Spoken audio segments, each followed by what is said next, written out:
Tonight, a DOJ official has been demoted for highly suspicious meetings with Christopher Steele, now the creator of the Clinton bought and paid for fake news, Russia propaganda, anti-Trump dossier, and for meeting with Fusion GPS co-founder Glenn Simpson. We have all the details. Also, FBI Director Christopher Wray is grilled by lawmakers. Wait till you see this epic showdown on Capitol Hill over the Trump-hating FBI agent Peter Strzok, over the rampant political bias in the special counsel's office, and, of course, the corrupt Clinton email investigation. This was incredible today. Plus, we have the very classless Barack Obama continuing to attack President Trump. This time, he's actually warning that America can turn into Hitler's Nazi Germany. And, of course, the tinfoil hat crackpots over at Conspiracy TV, MSNBC, somehow managed to hit a new low, if that's even possible. We'll tell you about that. We'll get to all of that and so much more in tonight's Breaking News Opening Monologue. It gets deeper and deeper every day. We start with breaking news. Another glaring example of political bias at your Department of Justice. Our very own James Rosen. He joins us tonight with an exclusive report. James, gets bigger every minute. Sean, good evening. When Fox News first queried the Justice Department about Associate Deputy Attorney General Bruce Ohr, a top official just 4 doors down from Deputy AG Rod Rosenstein, we were told that Ohr had been stripped of his title and his office a few hours before our inquiry. Later, DOJ told us that Ohr had lost that job because he is also and remains director of DOJ's Organized Crime Drug Enforcement Task Force, and that his wearing of 2 hats was, quote, unusual. Finally, this afternoon, DOJ officials acknowledged the real reason for Ohr's stunning demotion yesterday, namely that he withheld from superiors his meetings last year with 2 controversial figures. Investigators for the House Intelligence Committee have uncovered that Ohr met with Christopher Steele, the former British spy who authored the infamous anti-Trump dossier with input from Russian sources. And he also met with Glenn Simpson, the founder of Fusion GPS, the opposition research firm that paid Steele with funding from the Clinton campaign and the Democratic National Committee. The dossier was given to the FBI in July 2016, around the same time that Donald Trump accepted the GOP nomination. Former FBI Director James Comey has described the dossier as a collection of salacious and unverified material about Mr. Trump and his associates. I'm not sure when the FBI first took possession of it, but the media had it before you had it and we had it. At the time of your departure from the FBI, was the FBI able to confirm any criminal allegations contained in the Steele document? Mr. Chairman, I don't think that's a question I can answer in an open setting because it goes into the details of the investigation. Republican investigators from the House Intelligence Committee issued a fresh subpoena on DOJ today for information on Bruce Ohr.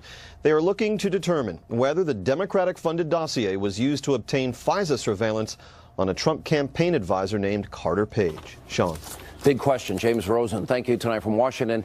Now, this whole thing, I tell you, is a house of cards. It's beginning to crash down. I promise you there's a lot more information that has still not come out as of yet. TikTok to all our friends out there on Twitter, because we're only scratching the surface here. For example, Sarah Carter reporting tonight, House Intelligence Committee Chairman Devin Nunes will issue a subpoena to Bruce Ohr for more information about his meetings regarding this anti-Trump dossier. And also tonight, House lawmakers grilling the FBI Director Christopher Wray on Capitol Hill about new information regarding the Trump-hating FBI agent Peter Strzok after Strzok was fired from Robert Mueller's investigation. Why? For bashing Trump in text messages to his FBI official girlfriend, also part of the team. Now, before we show you the video, remember, Strzok signed the document that started the entire Russian investigation, and Strzok's team was assigned to handle the dossier when it was first given to the FBI. And Strzok oversaw the interview of former National Security Advisor Lieutenant General Michael Flynn, and he played a key role in the Clinton email investigation. This guy never slept, including, by the way, attending Hillary's FBI interview that was not under oath. He was also there at the interviews of Clinton's top aides, Huma Abedin, Cheryl Mills, who we know lied. And Strzok is responsible for changing the key language in James Comey's statement that exonerated Hillary Clinton before the investigation from grossly negligent, which is the legal standard, to extremely careless. Now that you have all this information, take a look at this showdown. It's epic from today.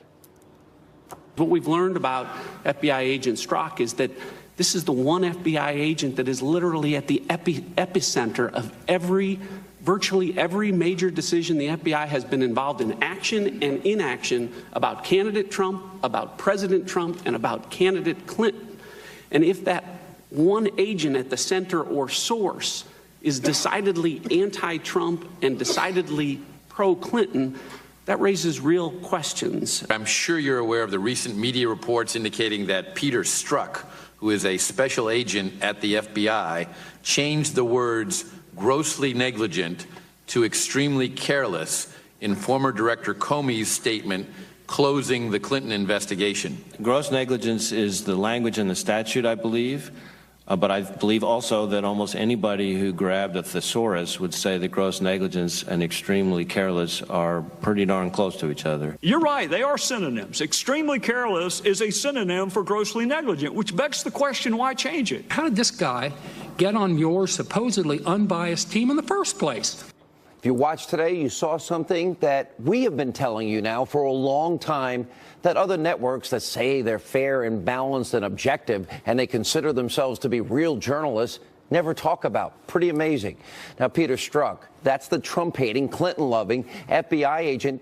He's tied to everything, including the fake news dossier. Watch very closely, an amazing moment, Congressman Jim Jordan connecting all of the dots, well, kind of like we've been doing on this show. Why? Because it's the truth. Something missing in today's world of so-called journalism, which I said was dead back in 2008. Take a look. Peter Strzok, the guy who ran the Clinton investigation, interviewed Mills, Abedin, interviewed Secretary Clinton, changed gross negligence, a crime, to the term extreme carelessness, who ran the Russian investigation, who interviewed Mike Flynn, gets put on Mueller's team, and then he gets kicked off for a text message that's anti-Trump. If you kicked everybody off Mueller's team who was anti-Trump, I don't think there'd be anybody left. So here there's got to be something more here. My hunch is it has something to do with the dossier. Director, did Peter Strzok help produce and present the application to the FISA court to secure a warrant to spy on Americans associated with the Trump campaign? Congressman, I'm not prepared to discuss anything about a FISA process in this setting. Did Peter Strzok, was he involved in taking that to the court? I'm not going to discuss in this setting anything to do with the FISA court applications. It's been reported that this dossier was all dressed up by the FBI, taken to the FISA court, and presented as a legitimate intelligence document, that it became the basis for granting a warrant to spy on Americans. And I'm wondering if that actually took place. It sure looks like it did. Now, what Congressman Jordan is talking about, and what we have now been getting at for months, is this is critical to the entire so-called Russian investigation.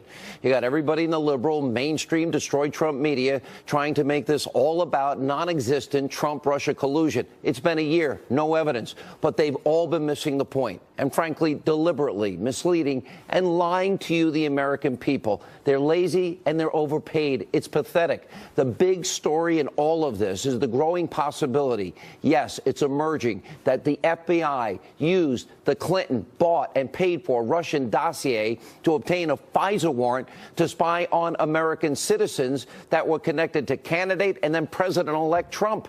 Now, that would be weaponizing the very powerful tools and using them against an opposition party in an election year.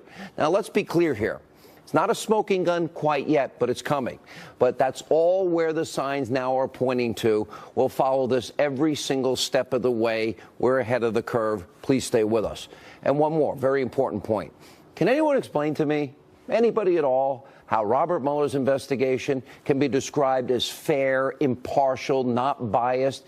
Let's imagine for just a second it's you. It's your family member or somebody that you love and care about, your friends. Would you really want Robert Mueller and his team of partisan political hacks investigating you? Would you want a group of people that donated over $50,000 to the Democrats and filled with unethical officials and attorneys coming after you that hate one candidate, love the other candidate? Would you really trust them to be fair? Do you think this is how the justice system is supposed to work? because I don't think so. And also tonight, yes, no class, Barack Obama back again. What is he doing? Launching a new far-left attack against President Trump, warning that America could turn into Nazi Germany. Now, he's speaking at the Economic Club of Chicago, and Obama said the danger today is, quote, growing complacent.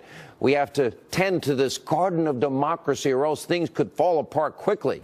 That's what happened in Germany in the 1930s, which, despite the democracy of the Weimar Republic and centuries of high-level cultural and scientific achievements, Adolf Hitler rose to dominate. 60 million people died, so you got to pay attention, and you got to vote. All right, very cute, very clever, comparing the president in a subtle way to Hitler and Nazis. Obama, by the way, how are your unrepentant domestic terrorist buddies Bill Ayers and Bernardine Dohrn doing? Oh, and by the way, please send our best wishes to the Church of GD America and the Reverend Jeremiah Wright. Now, the former president is obviously sick, pathetic, and twisted in this obsession with President Trump. He's kind of like everybody in the media. And every single chance Obama gets, whether it be here or at home, overseas, doesn't matter, he's trashing, trying to undermine the president. Maybe he can't get over the fact that his record was atrocious. Maybe he needs to take his own advice and accept the results of the election. Okay, President Obama, Hillary lost. Time for you two to get over it. And by the way, I know this is probably impossible, but maybe try taking some notes from George W. Bush, because George W. Bush never criticized you, not one time after he left office, because he actually respected the office more and thought it was more important. Finally tonight, over at Conspiracy TV, MSNBC, Crazy Liberal Joe and his cohorts over at that network, well, they're at it again, now stooping to a new low, attacking and trying to discredit the president in a segment only Chicken Little could be proud of. Liberal Joe and his panel of never Trump-hating sycophants had a collective meltdown during some deranged and reckless speculation about the president's health. Watch this. He is clearly slurring his words. I don't know what the cause of it is. The question of his fitness, of his stability, is in the air. At the beginning of the speech, before the slurring started, I said, Mika, look at him. This is not the person that we knew even 3 years ago. He does not look in great physical shape and hasn't for some time. Now it's Republicans that are coming to us and saying the President of the United States is not mentally fit. You're not mentally fit to host a TV show. There you have it. Armchair conspiracy psychology from America's most unhinged liberal morning show host and his band of merry Trump haters.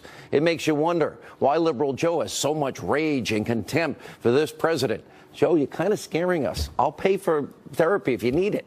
Joining us now with reaction, counselor to the president, Kellyanne Conway is with us. All right, forget about those people because it's a joke. It's at this point they're a caricature of themselves. But the more important issue is this. Is this a fair investigation? Could you imagine if this was against the Democratic president, only donors to the Republican Party, people that were texting back and forth involved in the investigation that hate one side and love the other side? At some point, Kellyanne, you got to say, don't we need a justice system that's fair, balanced? The president has always said that. He respects the rank and file at the Department of Justice and the 35,000 or so who work for the FBI, but we can't have a politicization of any investigation. It should be transparent. It should be independent. And what you and James Rosen and other reporters who care to know all of the facts have uncovered is very troubling to any American who's paying attention. This Peter Strzok guy, boy, is he the busiest guy in Washington, D.C. I don't know if I've ever sent 10,000 texts in my life, let alone to one person. He's carrying on this relationship. He's sending 10,000 texts. He's putting energy into being systematically against Donald Trump, which is not his job. He is really at the eye of the hurricane of so much. He is changing the language to protect Hillary Clinton. It sounds like he's present when her top confidants are being interviewed. He's present when she's being interviewed. This is the entire problem that Americans have with Washington, D.C. and had with Hillary Clinton. The idea that she's always above the law, there's a double standard. And Sean, anybody, and this includes everybody, who has wasted all of 2017 talking about Russia, Russia, Russia in this investigation, they are duty-bound to cover this aspect of the investigation. This guy in the Department of Justice, he's 4 doors down from his boss, the Deputy Attorney General. He's in Main Justice. He's on the main floor there. And he is meeting after Donald Trump won, which they did not expect and they did not want. He's meeting with the head of a guy who put together a dossier using DNC and Clinton campaign money and trying to figure out a way to discredit the democratically elected president. It stinks to high heaven. And look, I think there's so much going on so quickly with all this information that it's very easy for Americans to just tune it out or feel, oh, it's confused or it doesn't affect me. What are we doing for Christmas? What's going on for New Year's? They will pay attention. And part of it is the media have set a trap for themselves. They've been so obsessed for a year plus with what they consider to be an important investigation. They've been talking about Russia and not America. But it also shows something else. I want to say one more thing. Hillary Clinton, she already had every advantage possible. All the king's horses, all the king's men. She had so much more money, so much more personnel. She had all of the mainstream media. She had all the Democrats. She had so many people behind her. Two presidents, her husband and her predecessor, who's by the way, whose record did not get a third term through her candidacy, Barack Obama's. She had all these advantages. And then after she loses, she still has advantages. She still has people going for her. Donald Trump won on the issues. He was a much better, brilliant communicator and messenger. His ideas prevailed, hers failed. And this idea on his health is offensive. I won't even dignify it except to say, remember when Hillary Clinton folded like an accordion in front of the whole world on 9/11? We said nothing about it the whole day at the campaign, zero. She folded in front of everyone. And apparently she had pneumonia 2 days earlier. And you know what she did that night? She was at Cipriani with her high-class donors, calling the rest of us irredeemable and deplorable with pneumonia. Then she takes 5 days off before the debates. Donald Trump's doing 7 rallies a day and showing up to the debate to beat her. She's taking time off to rest, and we're going to talk about his health. It's a joke. The man's the most energetic, engaged person I know. I do remember her collapse and a bunch of other issues that came up during the campaign.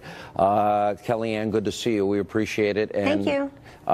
Thank you so much. By the way, those images you're seeing, Ventura County, San Diego, California, you have these wildfires now raging out of control. You have the high-blowing Santa Ana winds coming in. It has really, these are chilling photos. We'll keep an eye on it all throughout the night tonight. Here with more reaction first, though, is Salem radio nationally syndicated host Larry Elder, former Secret Service agent Dan Bongino. Dan, look, we got to be careful. I respect rank and file, Secret Service, FBI, intelligence people. That's not what we're talking about. We're talking about the highest level within these agencies, clearly covering up for Hillary Clinton before they ever investigate, and literally applying one double standard after another, using pro-Hillary, anti-Trump prosecutors to do it.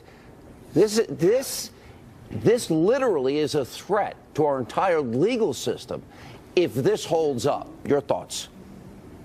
You know, Sean, I'm really terrified right now. And, you know, I know that may sound hyperbolic to some of the Democrats listening, but I mean it. As a former federal agent who's been inside both the White House and inside the federal government, do you realize the awesome power the federal government has? It's so powerful that a sitting president, the most powerful man in the world, has been targeted by it, by a clearly political process. This is not a criminal process. This is a political process. And there's nothing he can do. Sean, I get it. There are people in the government that have political opinions. Everybody understands that. But I'm asking the audience, what are the chances that everybody with a strong political opinion, which is both anti-Trump and pro-Hillary, managed to wiggle their way into the Justice Department and influential positions in the FBI and had decision-making power over both the special counsel investigation and the Hillary investigation? Listen to me. This is a scam. And if this is allowed to proceed, Americans' faith in the constitutional republic is going to be shaken, I promise you. Larry Elder, let's put on your legal hat for just a second. Maybe some people, most people know you're a lawyer. Look at this from a legal perspective. You know, we're talking about illegal surveillance, unmasking, the leaking of raw intelligence, perhaps. Then we've got, of course, a Hillary Clinton bought and paid for dossier. Questions about, the dossier that she bought and paid for, was it used to get a warrant to literally surveil an opposition candidate in an election year and then surveil a president-elect? These questions are chilling enough. And then you've got the anti-Trump bias, pro-Hillary, appointees of Mueller. How do you untangle this web? I remember when Mitch McConnell said the best thing I could do for the country is to make Obama a one-term president. He got hammered. He was called racist by Morgan Freeman, among other people. Can you imagine what they'd be saying if President Obama was being investigated for reasons this weak, this thin, this lame? The Republican Party would be accused of being racist, and the accusers would be right. This is a joke.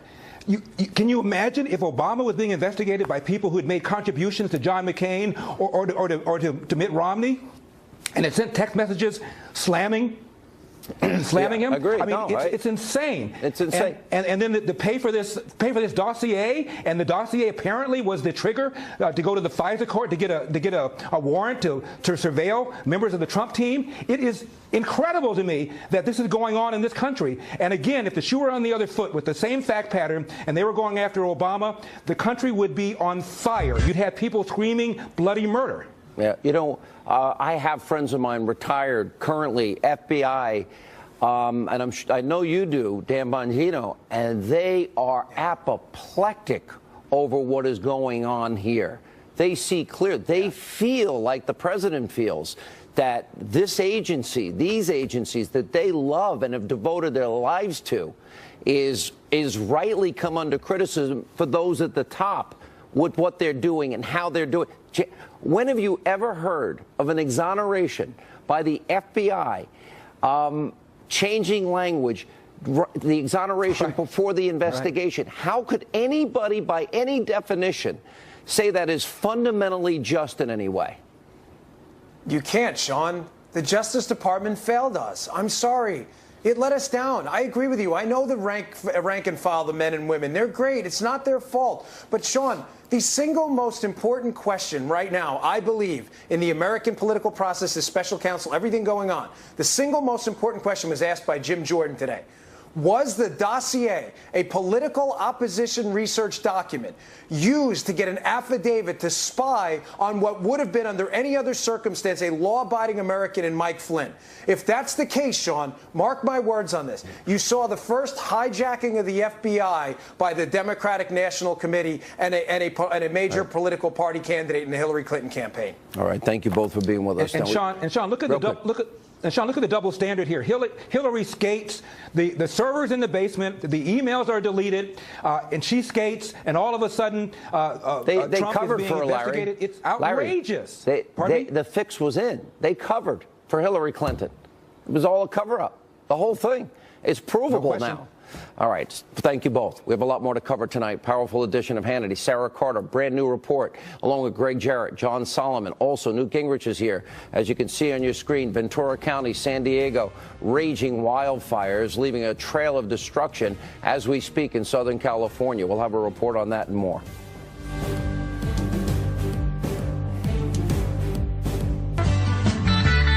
Fires continue to devastate California tonight, according to a fire official. Now, 439 homes and buildings destroyed by these wildfires north of Los Angeles. We'll have a live report coming up later in the program. Back to our top story. We have a senior Justice Department official. His name is Bruce Orr. He was demoted because of his ties with Fusion GPS. That, of course, the firm responsible for the dirty Russian anti-Trump dossier bought and paid for by Hillary and the DNC.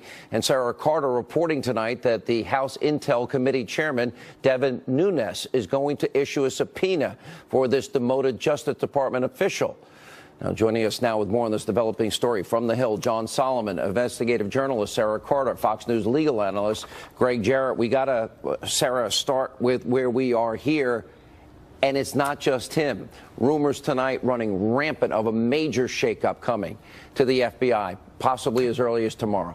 Yeah, certainly that's right, Sean. That's what I've been hearing as well from my sources. We know now that Bruce Orr As reported by James Rosen, he was demoted from Deputy Attorney General, and now he's facing a subpoena by the House Intelligence Committee, and that should be issued in the next couple of days. They are issuing that subpoena. It hasn't happened today yet. It's going through the process right now, so within the next day, possibly even as soon as tomorrow, they should have that subpoena issued. And now we're also looking at other developments. I mean, we know that Bruce Orr had met with Christopher Steele prior to the election, and then after the election he met with Glenn Simpson, who is the owner of Fusion GPS, who, by the way, paid Christopher Steele with the money from the DNC and Hillary Clinton to fund the rest of the dossier, the salacious, unverified dossier. So right now what the Intelligence Committee chairman wants to know is, why did he meet with him? What did they discuss?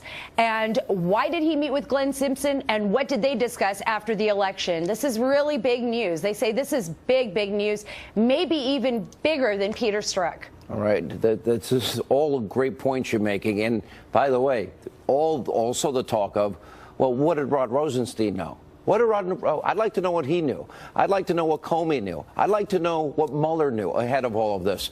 You know, a lot of questions, John, being raised about, okay, this team that literally has covered for Hillary Clinton and put all these biased people going after Donald Trump, you know, what would it take to get rid of a special counsel? Yeah, that's a great question. It's a high legal standard, right? You have to have one of three things usually. Misconduct. He has to have done something wrong in the investigation. A clear conflict of interest, and that's an area that could become very interesting in the next few weeks, or an abuse of power. It isn't just because people don't like the people he picked or the political sentiments of the people. To remove someone of that stature from this job, there has to be a very serious conflict, abuse of power, or misconduct. And to date, I don't think anything has emerged yet. There's a lot of concern Seems like about we're getting very close, though. Well, I think the conflict of interest thing is a thing we should watch. I think we're going to learn some new things in the next 2 weeks, Sean, that's going to raise questions on that front. There are two conflicts of interest that could get Mueller fired. The first one is Mueller interviewed with the president for Comey's job. The day before. That's right. Then the next day he takes the job as special counsel. Think about that. Sitting across from the man who's posing questions, and Mueller is not telling the president. He's being dishonest and deceptive. And he's involved in the aftermath of the Comey firing, which is the subject of the special counsel investigation. That disqualifies him. It's mandatory under the law. The other is his close friendship, also a mandatory disqualification, his close friendship with Comey. Mueller has refused to resign or step aside. It's time that the Attorney General unrecuse himself, replace Mueller, and clean up this staff that is rife with political bias and corrupt motives. Where are we, Sarah, on the issue of reports that Comey wanted to hire Christopher Steele? Did they pay Christopher Steele? And when you get to the whole dossier issue, the fact that Orr knew all of that, and he's 4 doors down from Rod Rosenstein? Well, it's incredible, Sean. And right now, well, today we know one thing, that Nunes has been cleared by the Ethics Committee. So for 8 months, they've sidelined the chairman of the Intelligence Committee on one question. I've talked to sources up in Congress that said this was incredible. This would have never happened in the past.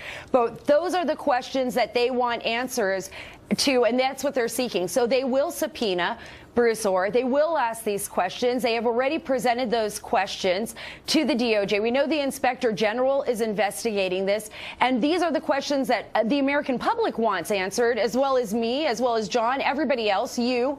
So there has to be some answer coming from the FBI, and especially from FBI Director Wray. Are the House of Cards going to blow down? I think so. And it's a shame, because there are so many highly qualified, experienced lawyers who don't have a political axe to grind that Robert Mueller could have selected. He did not do it. It was deliberate. It was by design. Instead, he stacked it with people with egregious political biases, people who, in one case, defended the Hillary Clinton Foundation, in another, defending her top IT aide. These are people who should be nowhere near this investigation of Clinton's opponent, Trump. John, knowing all you know and what's likely coming, how bad does this get for Mueller? You know, I think there's a very important question that hasn't been fully focused on about Peter Strzok, and that is he was in a counterintelligence position on two of the most important investigations of the last year, Trump and Clinton. Counterintelligence agents are the focus of foreign powers. He engaged in an affair, if the reports are true. What's the one way a foreign power compromises someone? Through sex and affairs? And then after it's revealed that he had an affair, and it was with a fellow FBI agent, the FBI department, which was talking about the integrity today, where did they put him? They put him in human resources, like he has some expertise on following the rules. It's amazing to me. I think there's more questions to be about whether he was in a compromised position because he had an affair. It was epic at this hearing today. I mean, seriously, what the Republicans did is everything we've all been talking about. It's getting interesting. Thank you all. When we come back, Tommy Lahren, Jessica Tarlov weigh in whether Senator Al Franken should have resigned today. Also, Newt Gingrich reacts to Mueller's partisan witch hunt as we continue.